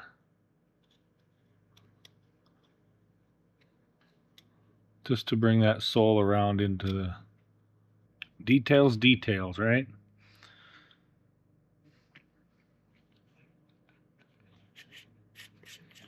Next,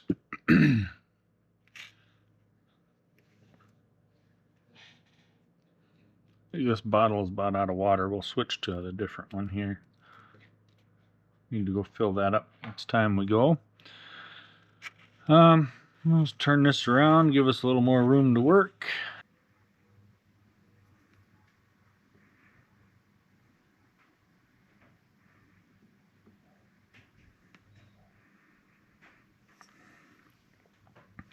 I'm just come along here under the belt, same color.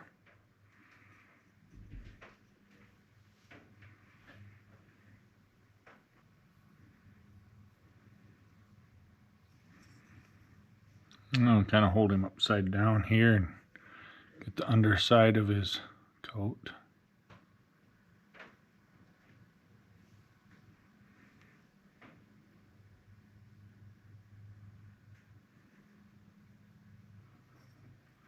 Okay, now still have a little room over here on our glass. We can keep going. Sometimes I get too many colors and I got to go clean it off, but we can keep going here.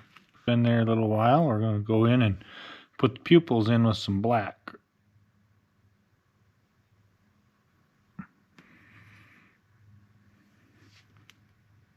Doesn't take much.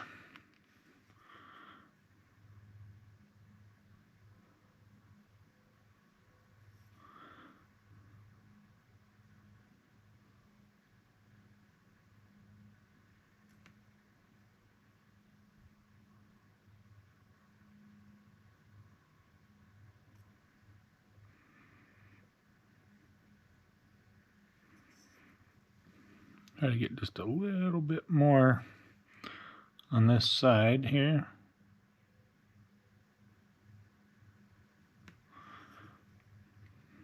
Okay, now I'm going to use some water, a little bit watered down black. Just going to use the same little brush and get the paint on the brush, mix it in with this water. And we'll go around and do the soles of the shoes.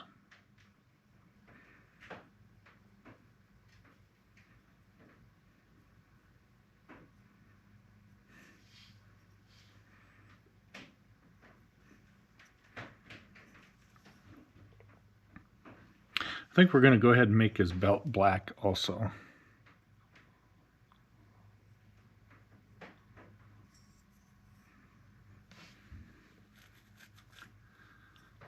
I think we're going to do more of a solid black for his belt buckle.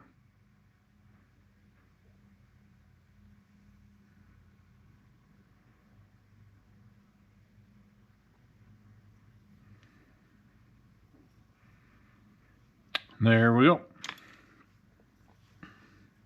I think he's looking pretty good. And what we're going to do now is paint his hair, mustache, beard, and hair. And we're going to use white. I got this puddle of water here. It's going to drop some white in there. But I'm also, we'll mix that up.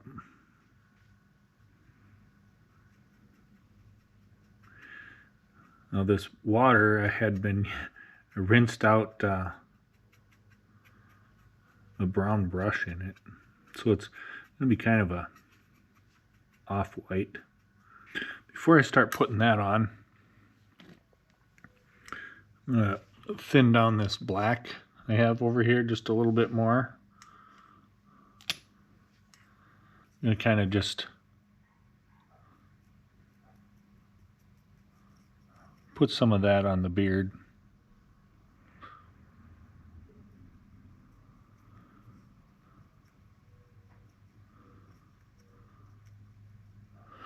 And maybe right up underneath, just for a little shadow along these cheek lines. And maybe a little bit in the hair back here too. Not much, just a subtle little, give it some different layers here in the hair. Okay, now let's go back to our white brush.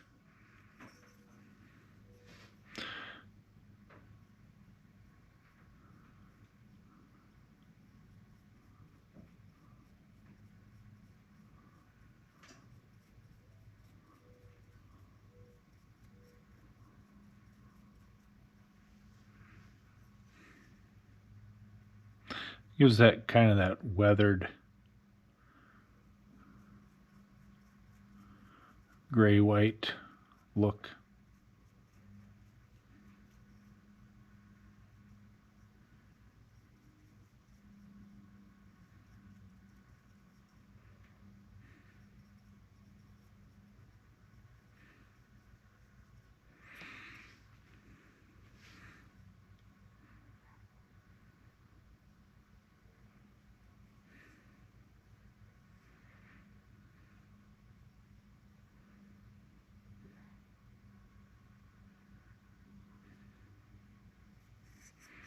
Got a little too much paint on that mustache. I'm going to wipe out my brush back here on the hair and come back and see if I can get some of that off. There we go.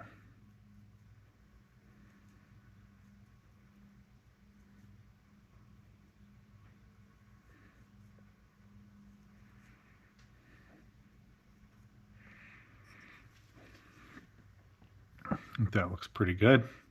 Now I'll just come back here and finish off the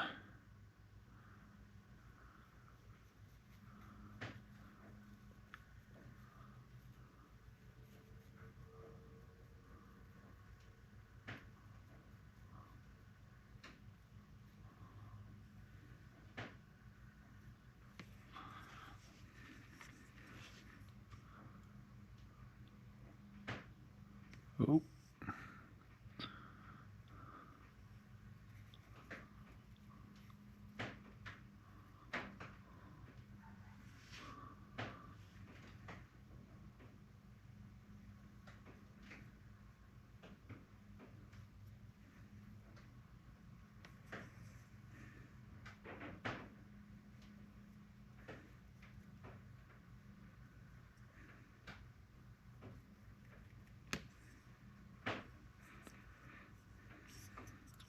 We'll get underneath the beard.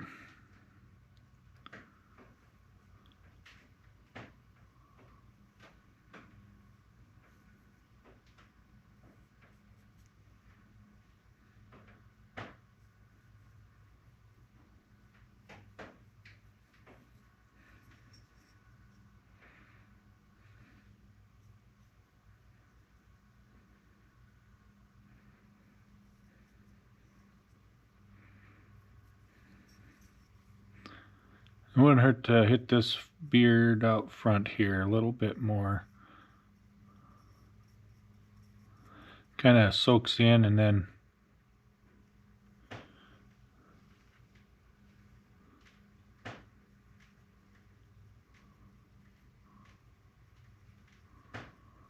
so don't be afraid to go over it a couple times. Try to get some white up here on the eyebrows.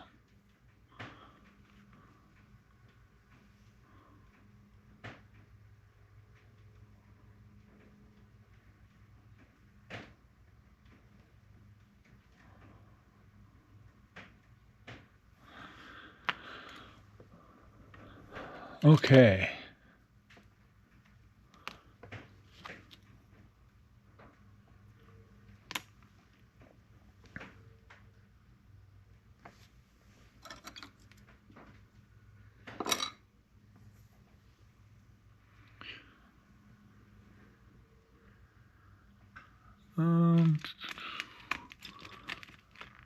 Take this little brush that we had black in, and I'm going to get into the white paint here just to get a couple dots solid white paint. Oh, look at that. I got blue on my hat. How did I do that? We'll have to fix that. I'll put these little white dots in here.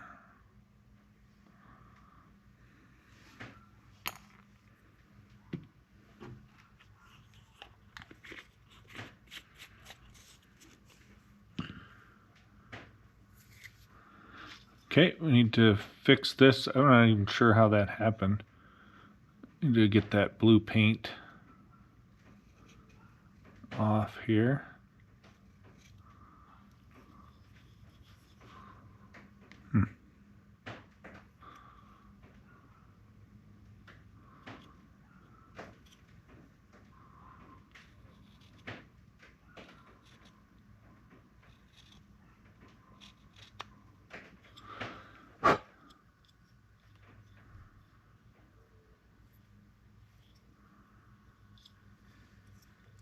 And I come along the bottom and maybe take some of this black that kind of spilled over off. Not real critical, but I want to sign and date this carving, so just trying to clean that up a little bit, make it look nicer.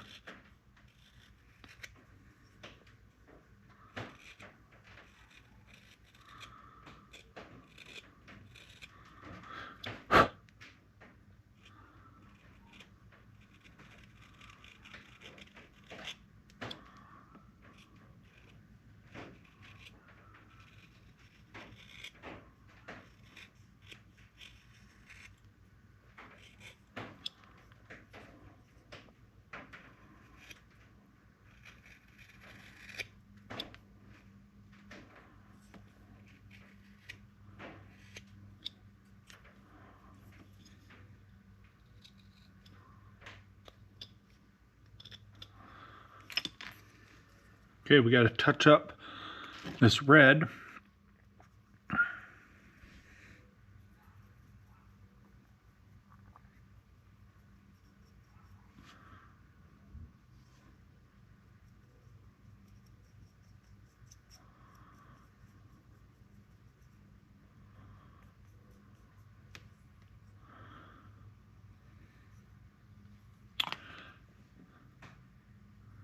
And I think we're going to say this guy is done. We made ourselves a little gnome. Got him all painted up here. I'm going to let this guy sit for a while and get dried out some more. And then we're going to start, we'll put a layer of sealer on him. And we'll sign the bottom. And I'll show you what I do for that. Okay, the next step is I'm going to put a coat on of this universal top coat, dead flat. Did another video on this showing a little bit more, but I wanted to do it again because I missed some steps in that video. Anyway, I found that after I have these painted and I let them dry for a while, one thing I like to do is I like to put a coat on, and a good coat on it, and then maybe even a couple coats on the bottom, and it just sprays on.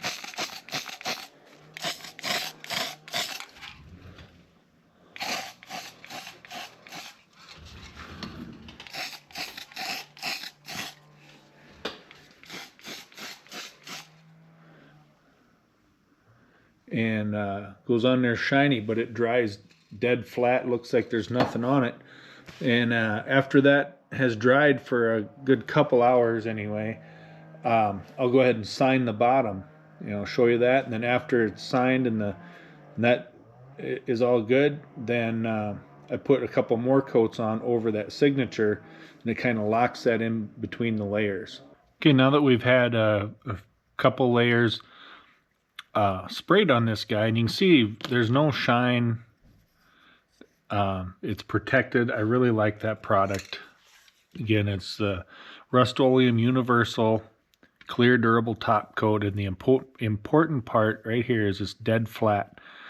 You spray that on there, give it a couple good coats, seals everything up, keeps it from fingerprints getting it dirty over time. And the other thing I like about it is I like to sign and date my carvings. And if you seal the bottom, like if you sign it on the bottom and you seal it with this stuff before you sign it, then it prevents what you write your signature with from leaching into the wood. So I've done that. So, and what I've tried Sharpies and different things, and I've always come back to this is an Energel liquid gel ink from Pentel.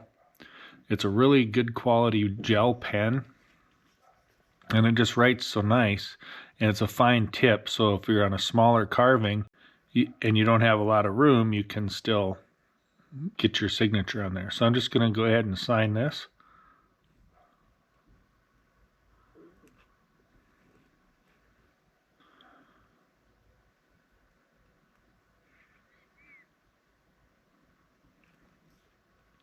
And put the date on it down here.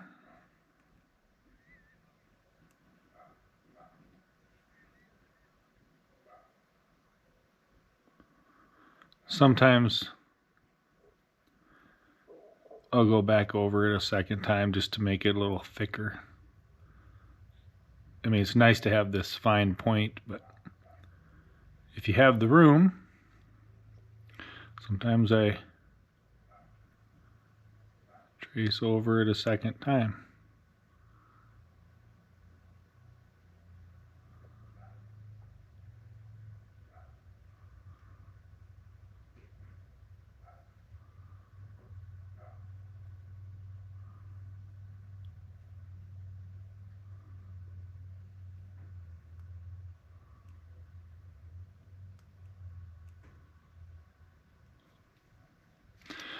There you have it, signed and dated. And this ink dries really fast, but I'll just give it a few minutes, and then what I'll do is I'll come back with the Rust-Oleum and I'll put a couple more coats over the top of that, and I'll kind of lock that signature in place, and I've had really good luck with that. The Rust-Oleum and the pen, the knives and cut gloves, thumb guard, all that kind of stuff. We created a website. We put everything together in one place, and I'll have that linked in the description below, and I might pin it to the top comment too. So if you want to try any of these products, go check out our website at huntersmake.com, and if you use the affiliate links, it doesn't add anything to the cost of your purchase, but we do get a small commission on it. So all right. Thanks for watching.